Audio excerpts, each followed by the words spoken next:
it. Trey Gowdy is an absolute bulldog in these hearings.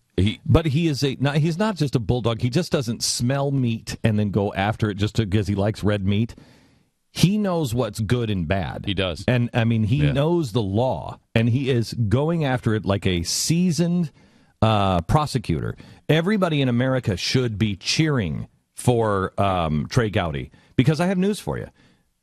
And this is really important to understand. What is our American value say about using the IRS as a weapon? Our American values say this is wrong. They used it against Martin Luther King. They were using the IRS against Martin Luther King. They were using the Justice Department and the FBI against Martin Luther King. And we all know that's wrong. It's wrong. You didn't do it to Martin Luther King. You don't do it to anyone. You wouldn't do it. I wouldn't do it to Bill Ayers. You don't break the wall of the IRS. The IRS has got to be cordoned off with no conversations with anyone and cannot be a weapon. Once that thing is weaponized, you're over. You're over as a nation. And they are weaponizing it. And it has happened in the past. And what happened in the past? They stopped it. Because people rose up and said, this is wrong. And they stopped it. But now people in America, half of the country is not rising up. Our American principles. Now, this is what's happening. We are paying attention to our American interests, our political interests. And so the half that is rising up right now, and I wouldn't even say it's a full half. I'll bet you it's 60%, maybe 60% of the Republicans are really, really behind stopping the IRS. About 60%. I think it's about 10% of the Democrats. And why? Because there's 60% and 10%. So there's 70% of those two parties that actually believe in the principles and the values. You cannot weaponize the IRS. But there's probably 30 or 40% of the Republicans that are like, shut up, sit down, we'll have control of it soon. And we'll be able to get them. We'll be able to get them.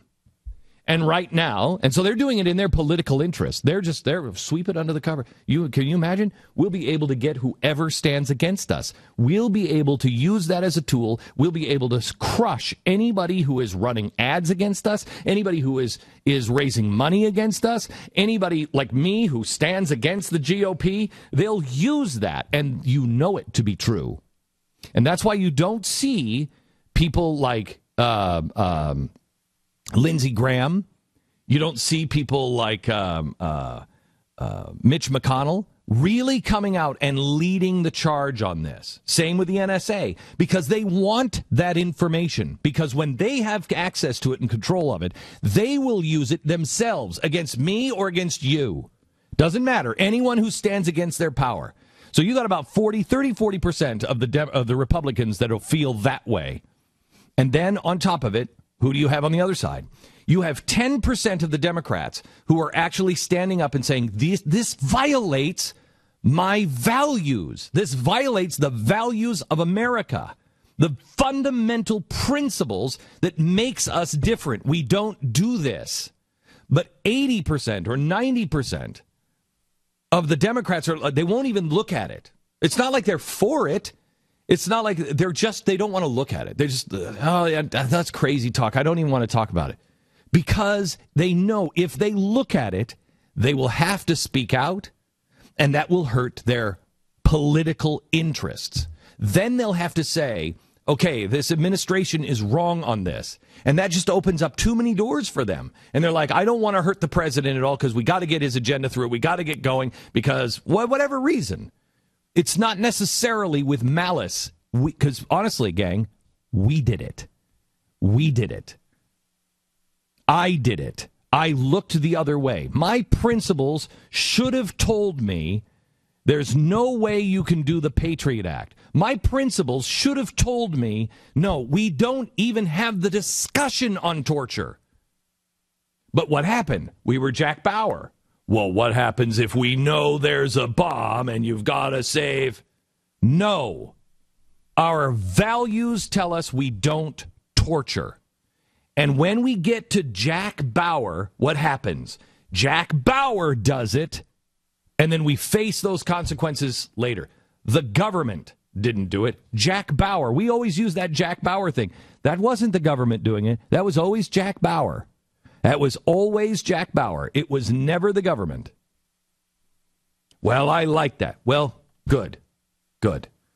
I like that too. In that particular circumstance. But Jack was always in trouble. But you'll remember, Jack also, if it wasn't for the evil SOBs in Washington, Jack also, when he would get to the president or whoever in the end, they would always say, okay, don't do that again. But you were right in that case, but don't do that again. We instead are not doing Jack Bauer kind of stuff. We instead had the thing, well, okay, why don't we get him? Now, we can argue back and forth on that. It's torture. We can argue back and forth. I don't think we should. And maybe I'm swinging too far the other way. But I have real trouble when we start violating the thing. We're the good guys. We are not Mubarak. We don't pick people up in ghost planes and then send them into Egypt where they'll be tortured for our information because we don't want to do it. I got news for you. If you're setting them up and sending them over and picking them up in the middle of the country in a ghost plane, you've already done it. My values should have set off alarm bells. No secret trials, no secret courts. You go to a judge and you work within the framework of the Constitution. Period. No to the Patriot Act. But I didn't. I didn't do it. Because it was hard. And it was going to be too hard. And well, you know what? Anything worth doing is hard. And the reason why we're in so much trouble as a nation is because no one knows what we stand for anymore. We don't even know what we stand for. Who is America? If I ask you to define America, you could use the old language. Well, we believe in life, liberty. Do we? Do our actions match those things? We believe in life. Tell me about abortion. That nobody has a right to take away a human life. Tell me about abortion. Liberty. Really? Tell me about the secret courts that happen here. The pursuit of happiness. Really? Let's look into what the business community is now conspiring to do with Common Core. Show me how easy it is for you to build something today without the government coming in and going, whoa, whoa, whoa, whoa, whoa, whoa, wait a minute. What are our values? There's a few of them. Torture's tough. There's a few of them that are really easy. The IRS being weaponized, that's simple. Or at least it used to be for America. Stop paying attention to our political interests and start worrying about our values.